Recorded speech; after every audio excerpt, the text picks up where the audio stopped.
Good morning. Come back video, I think. Been away for a little while, but had to vacate. And as you can see, the sun's been busy and sorted us out. That didn't put me back in terms of the video situation, but he's also been building two lovely garden benches. He got hold of some Brazilian mahogany. Believe it or not, he said to me railway sleepers, and I went, hardwood railway sleepers? Really old stuff this is. I'd never seen hardwood railway sleepers at all, but it didn't have the same setup as certainly the sleepers I'd seen before. Most of our sleepers at one time were softwoods and whatnot, so, but certainly when he cut it all up, beautiful stuff. And so we need to put an awful lot of work into it, the cutting of the timber and done it all. We don't have any machinery as such now, but as you can see from this piece, there's a weathered, very weathered look on it, and some of it's got that, some of it's got a bit sound. I mean, this obviously is a little bit beyond where it should be, but that stuff didn't get used as such. But certainly when he cut it up, and I could see that it didn't have the pads, the marks, the amount of bolt holes, or screw holes you should have on a sleeper, but it certainly had the fixings in, because when he cut this bit, I can see where the screw marks are on it, where they wound it down in with the lineman for the county job, like, you know. I'm a lineman for the county, and hammer on old songs and whatnot, in America anyway. But anyway, he's made a marvellous job, marvellous job of them. But there was dust everywhere, and I don't mind hardwood dust, but mahogany dust, oh, dear, gets everywhere, and what can you say, it's a messy business. Far better with softwoods. Oak, beech, live with that dust, but there's always mahogany. But anyway, so it's just a comeback video. I have to try and figure out where. But could have been away walking and raking about, and the weather's been very good. Cold wind, and I brought a bit of spring into the workshop this for a little while. Some daffodils, beautiful. I mean, it's lovely to see them at this time of the year. It's very nice, and just love this time of the year. Everything's got growth on. Plays havoc with the hay fever, but it's beautiful time of the year, and there's promise of a glorious summer to come, and it's all good from now on. The sun's out. That's it.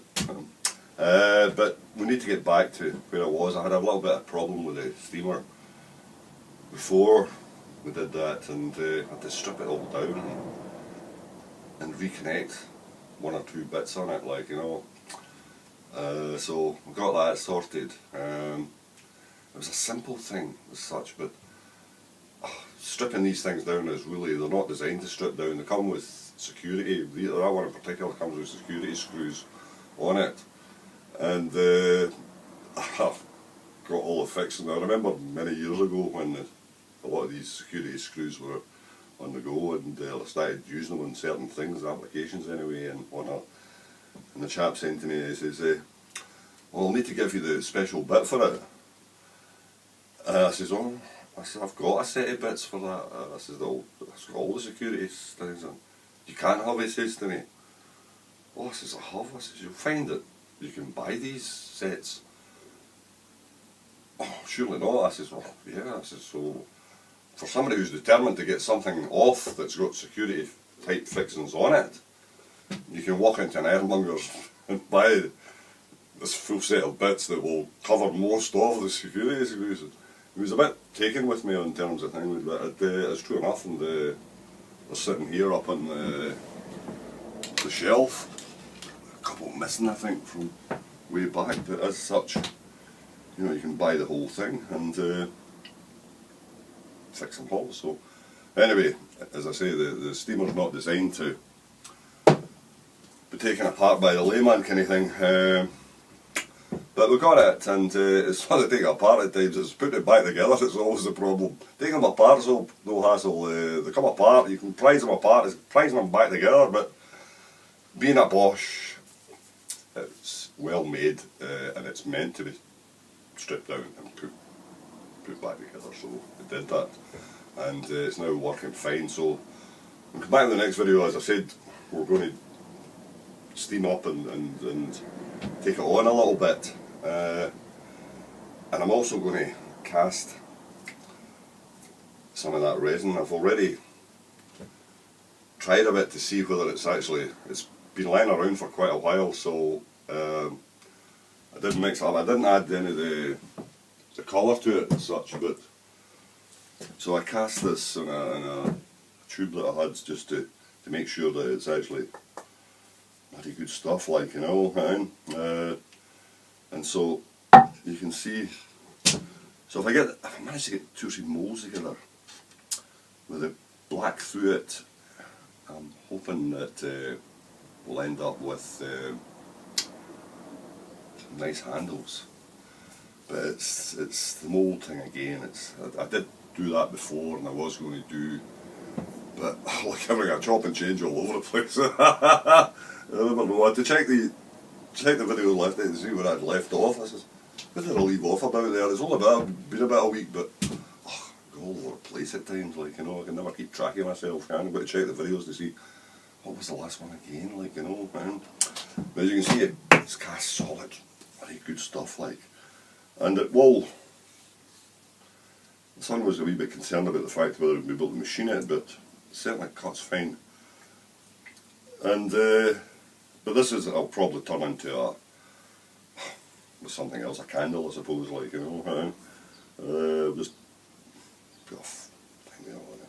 I thought about putting a kind of light, making it into a light, but it was just basic. All it was just to cast it to see that it would be solid, that it hadn't went off or anything like that. But epoxy resin, it's the same stuff as used years ago in epoxy resin mortar. When you got a bit longer with that stuff there, mind you, than you did with the epoxy resin mortar. I mean, if you hadn't things set up and ready to go, you were a good quarter an hour, 20 minutes, you were, any longer you were really struggling. But I'm going to make up some moulds in that too. I also made up a bit of form work. As you can see here, I've tried this before the steamer kind of packed in a bit. So I have actually tried, not very successfully, steam it up. I think I need to go again longer. And this is just a basic form now to see where I can get it to pull round. And I will try that. And the next one probably steam up and give it a shot. And this is the first kind of thought I've had behind it. I've got steel scroll work there that I had considered maybe actually using it, trying to make a bit of form work for bend it round and shape it. But we've had a clearance, so there's not as much stuff available to me as there used to be. I'm limited now in what I can. At one time, well, as I say, it's a lot better. There's no doubt about it, like, you know, and we can certainly. It feels a lot better. It doesn't feel as if I'm getting buried alive. So there you are, guys. So I thought we'd just do this quick one and get me back in the frame again. And I've been jigging around with the Pinnacle Pro thing, trying to see how the editing would go, but I'm not too clever when it comes to it. But I'll get there. I will get there. It's just taking off the bits at the start, the bits at the end, and whatnot. And I'll stick a few photographs of the benches and that on. You can have a look at them and that. He is selling them, but lovely bit of work. He's in between jobs right now, so he's just pouring over plans for an extension. the next job he's going to be going on to, like, you know, or he thinks anyway, so he's just pulling over plans this morning and that, so I've got my space back. I think, like, you know, I feel pretty put out at times, that I don't do that much in it now, so I've really got to, he gets priority, he's got to get priority, I think, he's making the money, so he's got to get priority on it, like, you know. But the marvellous thing yesterday, I was round by the church there, and there were 3 women that went for a walk, and it just shows you,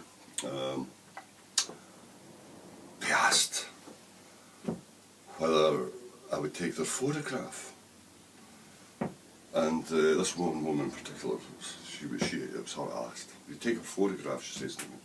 "Certainly I'll do that." I says, "I'll set it up for you," she says. And I said, "Oh, is it a camera or a phone?" "Oh," she says, "it's just a phone, that's such, but I'll show you what to do." She says, I said, "Oh, very good." I says, "That's marvellous, like, you know." And so she gets the phone out, thinking now. Oh, she says to me, she says all the time, she says to me, "Now," she says, "if you just press that icon there, the camera one there, if you just," I know I must look as if I don't really understand that kind of thing nowadays, and I have seen people of my age carrying bricks, you know, but I do carry an iPhone, and I use it, and but it was our thinking that I didn't understand how to use a camera, a phone camera, and I would need to understand what the icon was to press it and whatnot. And I did say to her, I said, "You do realise," the first question you should have probably asked me was, "Do you know how to work this?" And that would have been a better start, like, instead of thinking that I didn't know how to do it at all, and then going for it there, like, you know. But I mean, it always amazes me that that sometimes I must have that look about me now where I don't really know about things, I suppose, like, you know. But many years ago I met a chap who was busy trying to phone his wife, and she had bought him one of these phones with big numbers on, you know. And I minded looking at them and saying to myself, "Oh dear, dear, dear, dear." Oh, he says, "It's just a basic thing she got me to phone up, phone in case anything's needing picked up or was out walking, that kind of thing." And I said to myself, why should you be walking? You're obviously intelligent enough, you should be able to handle a phone, you know, but no, and I said to myself, oh, I'll never get to a stage where I'm walking about with a bloody brick, pressing bloody big numbers and whatnot. So anyway, that's just a quick one, as I say, it's a comeback tour, this one, like, you know, so, and we'll catch you on the next one, and by this time, the next time I'll have things set up, we'll actually do a little bit, rather than me yattering on, like, you know, but it's just to get in the feel of it again. Anyway, we'll catch you after, cheers.